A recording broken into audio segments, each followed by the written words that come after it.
आपको कोई फ़र्क नहीं पड़ता है ना, फ़र्क तभी आता है। तो मैं लेके घूम रहा हूँ, मैं अपना दुःख लेके घूम रहा हूँ, पर सामने बाहर आया तो सामने लगा भाई मुझसे बड़े-बड़े दुःख हैं, क्योंकि सबकी लाइफ में लौड़े तो लगे हुए हैं। नहीं मिला एमबीबीएस, बाहर में गया, मैंने नहीं बनना डॉक्टर, नहीं मिला, बाहर में जाए, नहीं चाहिए बीएमएस भी। इससे डाउन फेज मैंने लाइफ में कभी देखूंगा भी नहीं।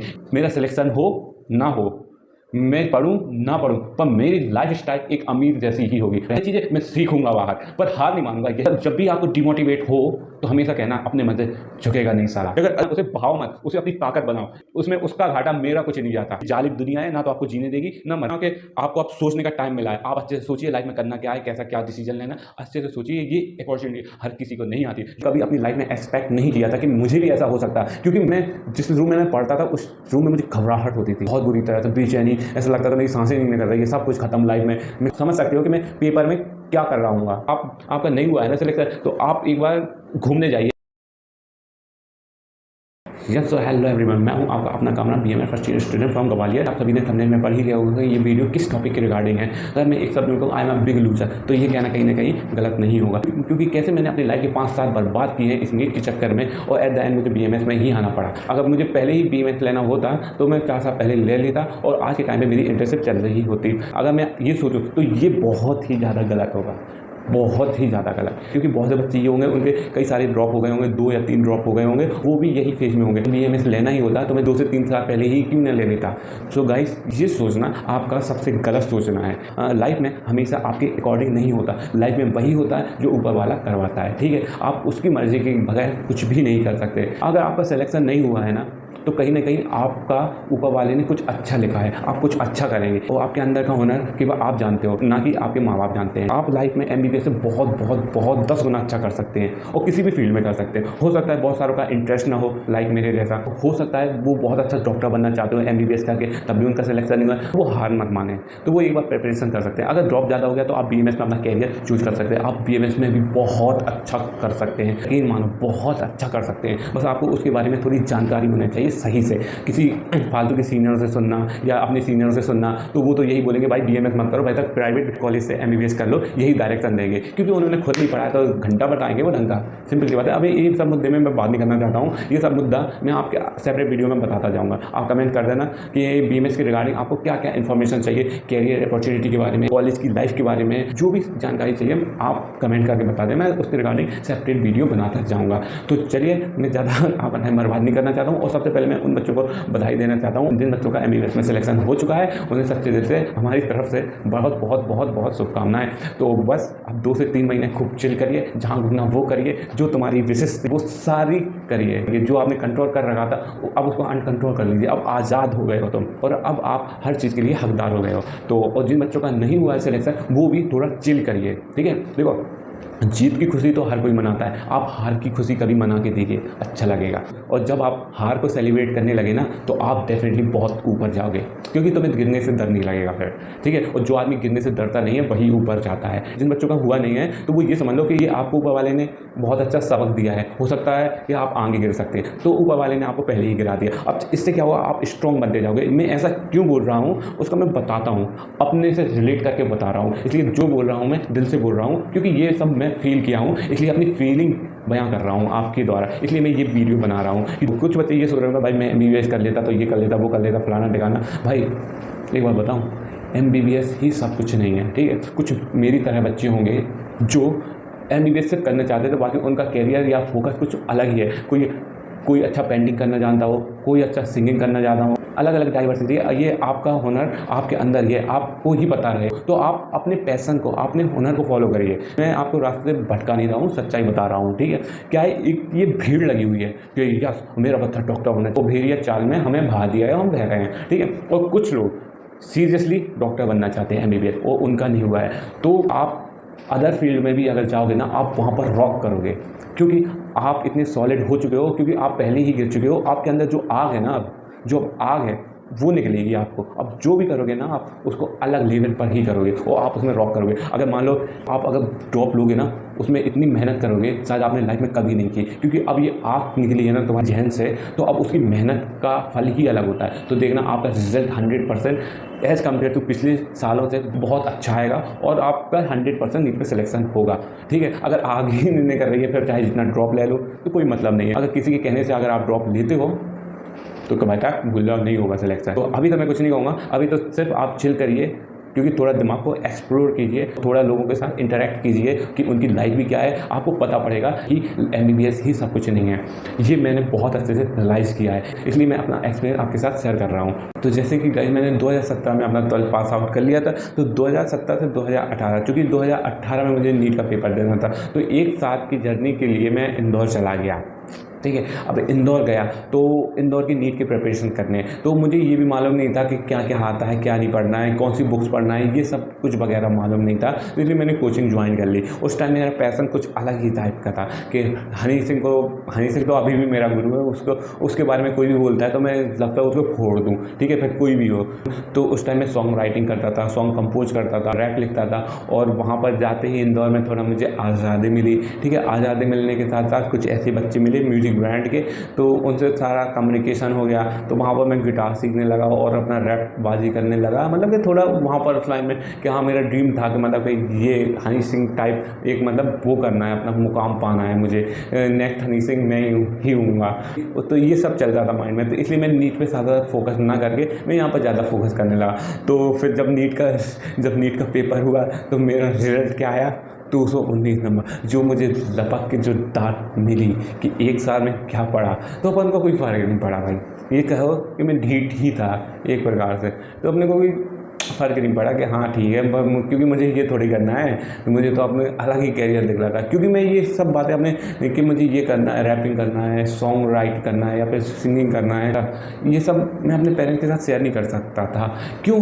क्योंकि मेरे पेरेंट्स हैं वो कुछ ज़्यादा ही स्ट्रिक्ट हैं। उससे बोल दो कि पापा मैं रैप करूँगा तो एक कान पे और पड़ेगा, क्या ये कैसी चीज़ आ गई है सर, पगला गया क्या? तो ये एक कान पे देंगे घर वाले और चुपचाप से पढ़ाई करने को बैठा दें। इसलिए मैंने बताना उचित नहीं समझा। तो नीट का 19 का पेपर होना था, तो 2018 से 2019 की जर्नी अब मेरी स्टार्ट होती है कोटा में, क्योंकि पापा को उनकी जान पहचान वालों ने या फिर आसपास के लोगों ने बताया कि भाई इसे कोटा भेजो। कोटा में मेरी लड़की गई थी, तो मतलब उसका सिलेक्शन हो गया, इसे भी कोटा में भेज दो। कोटा में एक ऐसा जादू है। तो पापा ने कहा ठीक है, क्योंकि मेरे पापा लेक्चरर हैं तो वो पढ़ाई के मामले में कोई कॉम्प्रोमाइज़ नहीं करते हैं, तो उन्होंने सीधा मुझे कोटा भेज दिया। तो मैं कोटा गया। तो कोटा में यकीन मत मान लो कि ऐसा बंदा जो पढ़ाई को तवज्जो ज़्यादा नहीं देने वाला, वो एकदम ऐसा पढ़ाई की नगरी में ऐसा डूब गया। उस टाइम मेरा रिजल्ट जो आया ना भाई साहब, इतना इम्प्रूव मैं खुद को नहीं पहचान पाया। क्योंकि वहाँ पर जो मैं ऐसा बिजी हुआ था, टेस्ट देना, हर काम ढंग से फॉलो करना, बस थोड़ी बकचोदियाँ तो चलती थी वहाँ पर भी। ठीक है, इतना भी नहीं सुधर पाए अपन। तो मतलब कि वहाँ पर जो नंबर आए ना, मेरे 426 नंबर थे। तो मतलब कि मैं खुद अपने आप में एक प्रकार का अचीवमेंट था। क्योंकि उस टाइम नीट में सिलेक्शन, चूँकि मैं MP से हूँ, तो नीट में उस टाइम सिलेक्शन हो जाता था 550 और 560 के बीच में, क्योंकि मैं OBC कैटेगरी का भी हूँ, तो आराम से सिलेक्शन हो जाता था। ठीक है, तो 2019 में यही हुआ मेरे साथ। तो उस टाइम 2019 में 426 नंबर लाना एक अपने आप में मेरा अचीवमेंट था, क्योंकि मेरा तो खुद से ही कॉम्पिटिशन था, सिंपल सी बात है। तो जब मैं पापा को पता पड़ा तो पापा ने थोड़ा बहुत तो घर आया, पर कोई बात नहीं। पर पापा को ये लगा कि हाँ इसने बहुत अच्छा इम्प्रूवमेंट दिया है, मतलब कि 119 से सीधा 426 में छलांग मारना अच्छा इम्प्रूवमेंट है। लड़के ने अच्छा पढ़ा है, मतलब कि कोटा में वास्तव में अच्छी पढ़ाई होती। फिर अब आए 2019 से 2020 के बारे में, तो 1 साल और जर्नी। तो अब मैं गया था, वजह से 5 मंथ पहले ही गया था। तो वहाँ पर जाने के बाद मैंने आइलैंड में फिर एडमिशन लिया। आइलैंड में एडमिशन लेने के बाद फिर कुछ ही मंथ पढ़ पाए होंगे, फिर लॉकडाउन ये कोरोना वगैरह आ गया, तो फिर वापस घर आना पड़ा। फिर हमारी ऑनलाइन क्लासेस ज्वाइन हो गई है, फिर ऑनलाइन करने लगा। फिर मैं ऑनलाइन आने के बाद मैं घर में जैसा पढ़ता रहा, ठीक है, पढ़ा नहीं पढ़ा, क्योंकि बहुत टाइम है। फिर पोस्टपोन होता रहा, पोस्टपोन चलता रहा, पोस्टपोन खेलते रहे, हम भी ट्वीट करते रहे पोस्टपोन। तो पोस्टपोन का रिजल्ट देख लो।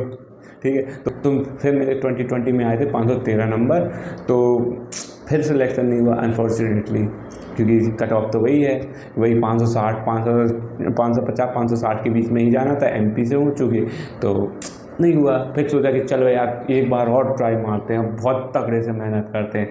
फिर वो तगड़े के चक्कर में मैंने ये सोचा कि माँ के यहाँ आप तो इतना अच्छा करते हैं, क्योंकि मेरी फिज़िक्स कमज़ोर थी, तो मैंने कहा फिज़िक्स में अच्छा करते हैं कि मतलब कि सोई बात आपको देख लिया था मैंने कि इसमें 720 ला सकता था, हम क्यों नहीं ला सकते हैं, ठीक है।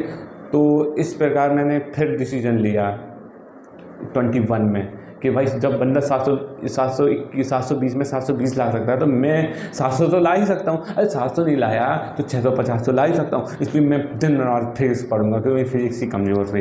तो फिजिक्स के लिए मैंने फिर नीट फिजिक्स कोटा का लेक्चर लिया, और फिर मैं क्या लेक्चर वहाँ पर मेरा डार्क स्पॉट ये था कि मैंने क्वेश्चन की प्रैक्टिस नहीं की उस टाइम, क्योंकि मैं डेप्थ में इतना घुस गया कि मेरी वाट लग गई फिर डेप्थ में।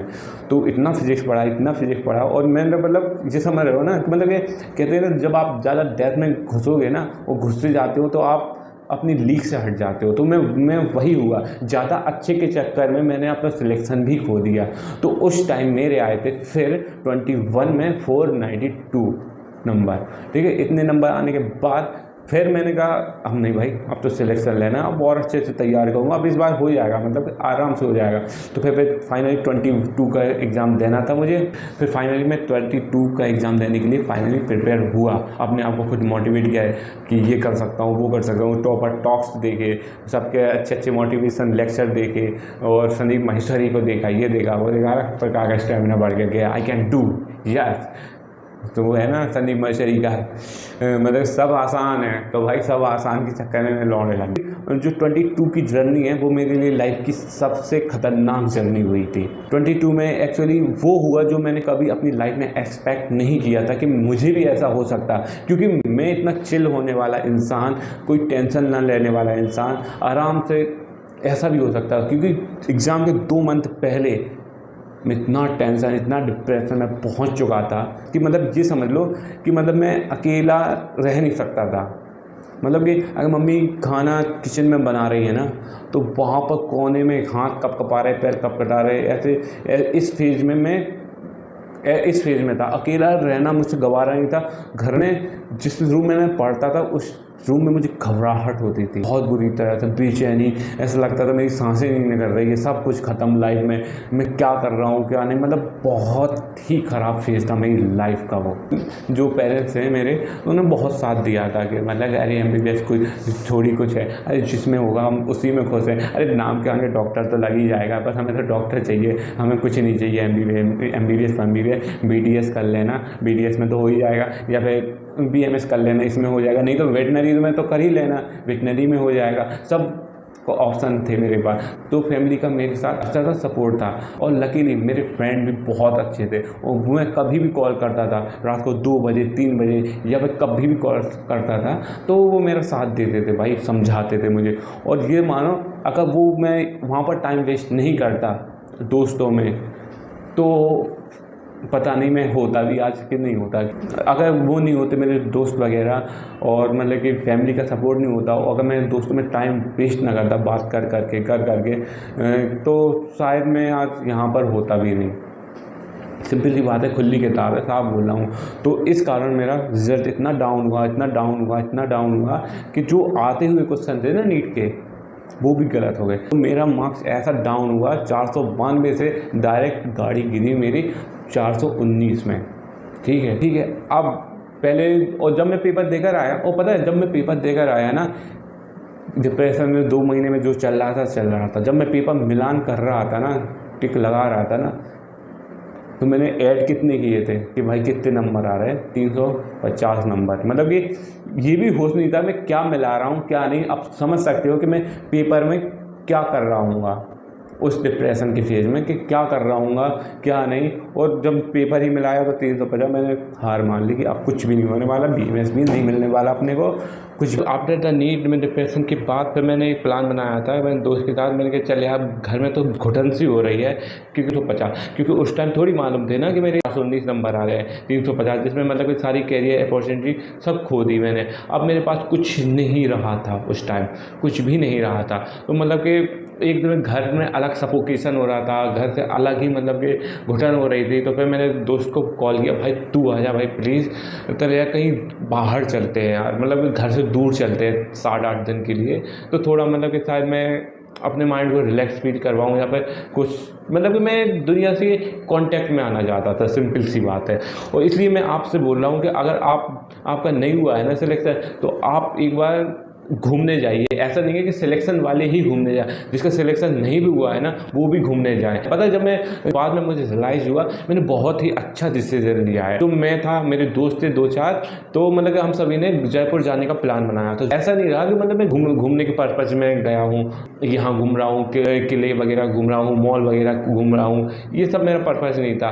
तो मैं था कि मतलब कि थोड़ा घर से बाहर निकलूँ, खुद को एक्सप्लोर करूँ कि मतलब कि एक्चुअली तो में हो क्या रहा है। इतना दिमाग ख़राब था, तो दोस्त वगैरह थे मेरे, मैं कहता था यार तुम लोग जाओ और मैं थोड़ा आता हूँ, मैं मतलब कि मन नहीं है मेरा जाने का, मैं चाय पीता हूँ यहाँ पर और मुझे घर से तो बेटर ही फील हो रहा है इधर। तो मैं क्या करता था, तो वो लोग चले जाते थे तो फिर मैं क्या करता था, मैं जैसे चाय के पास गया, चाय पीने के वहाँ, तो वहाँ पर बातें करने लग जाता था लोगों से, मतलब कि कैसी भी बात है, मतलब कि इन द सेंस भाई कि और मतलब कितना कमा लेते हो, ये सब मतलब ये अब समझ रहे हो यार, डिप्रेशन में आदमी बंदा ना चाहते हुए भी, आप सभी को अभी कॉमेडी लगेगी शायद, जो बंदा डिप्रेशन में होगा तो वो बंदा मुझसे बहुत अच्छा रिलेट कर पा रहा होगा, क्योंकि समझ नहीं आ रहा था लाइफ में क्या करना है, कहाँ चले गई।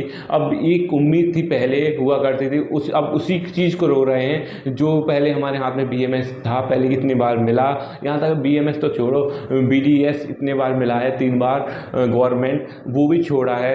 कहीं ना कहीं उस चीज़ का मैं रिग्रेट कर रहा था, यार काश मैं ऐसा कर लेता, काश मैं ऐसा कर लेता। अब काश के भरोसे तो दुनिया चलती नहीं है, जो है प्रेजेंट टाइम में ऐसा लग रहा था काश पिछली मार्कशीट ही लग जाए इसमें। वहाँ पर अच्छे से मिला, अच्छे लोगों को, एक से एक मतलब कि डिग्रीधारी लोग थे जो चाय बेच रहे थे वहाँ पर जयपुर में।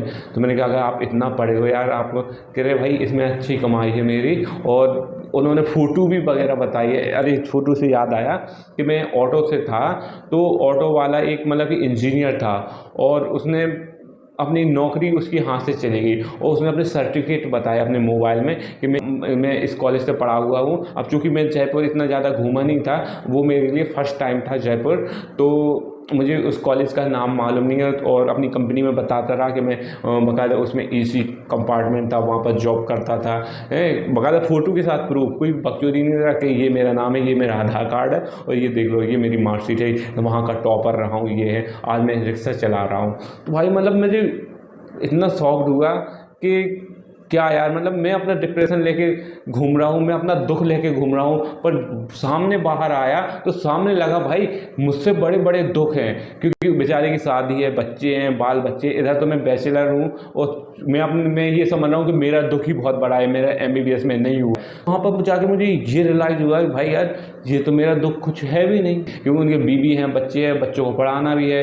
चाय वाले से मिला मैं, ठीक है, और बिरयानी वाले से मिला, कल्चर सुधारने वाले लोगों से मिला, ठीक है। मैं मतलब कि इतना डिप्रेशन में था, मुझे खुद होश नहीं होता था मैं किससे क्या बात कर रहा हूँ। पर मुझे ये समझ में आ गया था उस टाइम कि भाई सबकी लाइफ में लौड़े तो लगे हुए हैं, बस ये है कोई रो रो का बयां कर सकता है, कोई बाकायदा हंस के काट सकता है, कोई अपनी किस्मत को बदल सकता है कि ये नहीं तो अब मैं इससे बेटर करूँगा। तो उस टाइम मुझे ये कॉन्फिडेंस आया कि भाई ये फालतू का रंडी रोना बंद करता हूँ मैं कि क्या हुआ नहीं हुआ, बाहर में गया, अगर नहीं मिला एमबीबीएस बाहर में गया, मैंने नहीं बनना डॉक्टर, नहीं मिला बाहर में जाए, नहीं चाहिए बीएमएस भी, ठीक है। मैं लाइफ में इतना तो सक्षम हूँ कि मैं कुछ अच्छा तो कर सकता हूँ, अपना जीवन यापन बहुत अच्छे से कर सकता हूँ। और अब मैं ना बहुत सॉलिड हो चुका हूँ, मुझे इतनी चोट लग चुकी है, शायद इससे डाउन फेज मैंने लाइफ में कभी देखूंगा भी नहीं, क्योंकि वो मेरा जो डाउन फेज था वो शायद लाइफ में कभी भी नहीं आएगा, वो ऐसा डाउन फेज था, ठीक है। तो फिर मैंने उसी टाइम एक वीडियो बनाई थी, आई थिंक एक वीडियो बनाई थी, पर मैंने अपलोड नहीं की, खैर वो मोबाइल चोरी हो चुका है। तो उस टाइम मैंने एक निश्चय किया था कि मेरा सिलेक्शन हो ना हो, मैं पढ़ूं ना पढ़ूं, पर मेरी लाइफ स्टाइल एक अमीर जैसी ही होगी। रहन सहन जो होगा वो 5 स्टार होटल में होगा। इतना तो मैं अपने आप में सक्षम हूँ, इतना तो लाइफ में मैं कर ही लूँगा अपना। तो उस टाइम से मैंने ये बांध लिया था, मेरे पास बहुत क्वालिटी है, बस अंदर से एक्सप्लोर करना है। नहीं आती है चीज़ें मैं सीखूंगा बाहर, पर हार नहीं मानूंगा, यही सब कुछ नहीं है। तो उस टाइम से जो मैं स्टेबल हुआ ना, तो भाई अब मुझे कोई फ़र्क नहीं पड़ रहा। वो डायलॉग है ना, जब आपको कोई फ़र्क नहीं पड़ता है ना, फ़र्क तभी आता है। तो मैंने उसी टाइम ठान लिया था कि मतलब करूँगा ऐसा, भाई तक मुझे कितनी बार गिरना पड़े। अभी तक मैंने कम से कम 4-5 स्टार्टअप किए हैं, उसमें मुझे निराशा ही मिली है, पर मैं हारूंगा नहीं।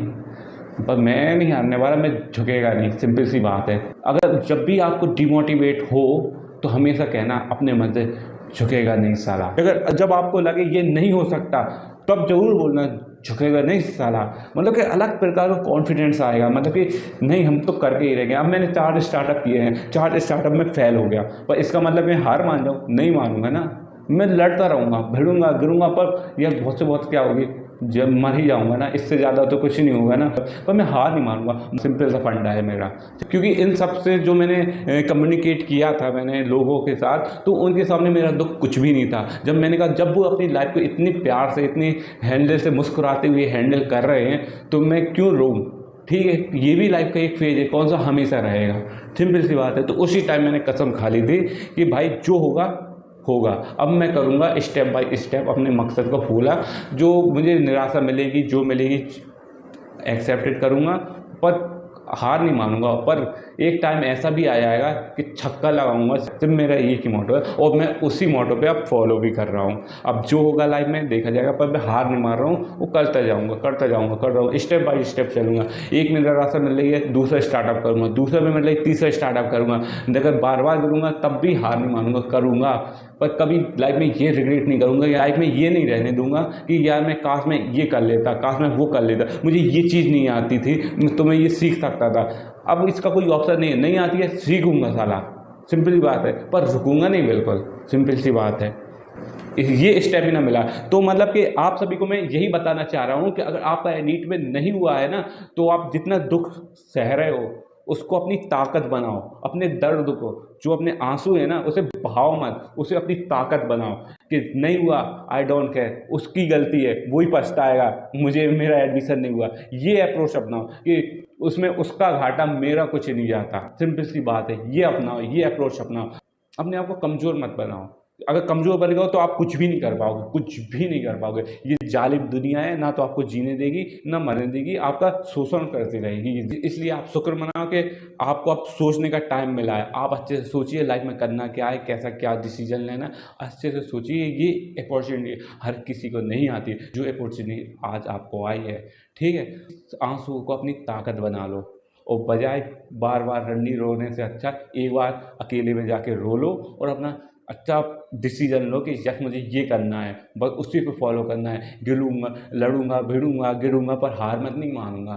तुम अनसक्सेस हुए हो, अगर ये स्टेमिना नहीं आ रहे हो ना, अंदर से भड़ास नहीं निकल रही है ना, तो तुम अभी बहुत पीछे हो। अपने आप को और सेल्फ रियलाइजेशन करना पड़ेगा, ठीक है। इसलिए मैं बोल रहा हूँ आप कम्युनिकेट कीजिए।